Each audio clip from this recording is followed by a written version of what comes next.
عمل کا ہو جذبہ عطا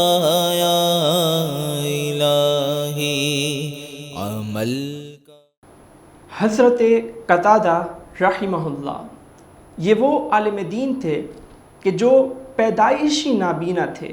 آپ دیکھ نہیں سکتے تھے، لیکن اس کے باوجود آپ اپنے زمانے کے ایک بہت بڑے عالم دین تھے، اور بالخصوص علم حدیث اور علم تفسیر میں آپ کا ایک بہت بڑا مقام تھا۔ ایک مرتبہ حضرت قتادہ امام اعظم ابو حنیفہ رحمہ اللہ کے شہر کوفے میں تشریف لے گئے۔ جب لوگوں کو پتہ چلا کہ حضرت قتادہ ہمارے شہر میں آئے ہیں تو دور دور سے لوگ آپ کے پاس آ کر جمع ہونا شروع ہو گئے۔ جیسے آج بھی ہوتا ہے کہ کوئی بڑی شخصیت کہیں آ جائے تو دور دور سے لوگ اس سے ملاقات کرنے کے لیے پہنچ جاتے ہیں، تو اسی طرح حضرت قتادہ سے بھی ملنے بہت دور دور سے لوگ آئے، اور ایک ہجوم لگ گیا، ایک رش لگ گیا، اور پھر حضرت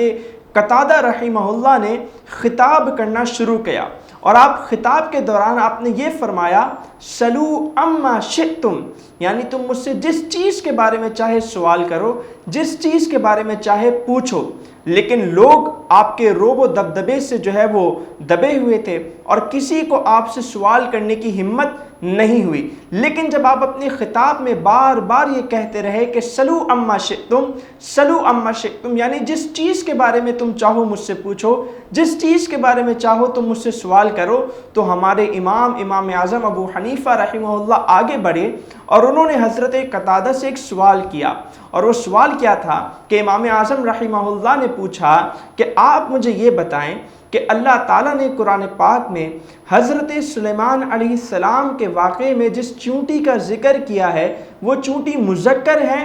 یا مؤنث؟ جب حضرت قتادہ نے امام اعظم کا یہ سوال سنا تو آپ بالکل خاموش ہو گئے، اور آپ کو سمجھ نہیں آیا کہ آپ اس کا کیا جواب دیں، کیونکہ آپ کو اس کا جواب معلوم نہیں تھا۔ تو سارا جو مجمع تھا وہ امام اعظم ابو حنیفہ کی طرف متوجہ ہوا، اور امام اعظم سے پوچھنے لگا کہ آپ ہی بتائیے کہ وہ چونٹی مذکر ہے یا مؤنث؟ تو امام اعظم رحمہ اللہ نے فرمایا کہ وہ چونٹی مؤنث ہے، کیونکہ اللہ تعالیٰ نے فرمایا ہے قرآن پاک میں قالت نملتن، اگر وہ چونٹی مذکر ہوئے تو اللہ تعالیٰ فرماتا قولا، لیکن اللہ تعالیٰ نے فرمایا قالت۔ یہ عربی کے اصول و ضوابط ہیں، عربی گرامر کے جو ہے وہ رولز ہیں۔ جیسے انگلش میں ہم اگر مذکر کو بیان کرتے ہیں تو وہ ہی سے بیان کرتے ہیں، اور اگر ہم مؤنث کو بیان کرتے ہیں وہ شی سے بیان کرتے ہیں، تو اسی طرح عربی میں بھی جب مذکر کی بات کی جائے تو وہاں آتا قولا، لیکن قرآن پاک میں ہے قولت، تو اس سے پتہ چلا کہ وہ چونٹی کیا ہے؟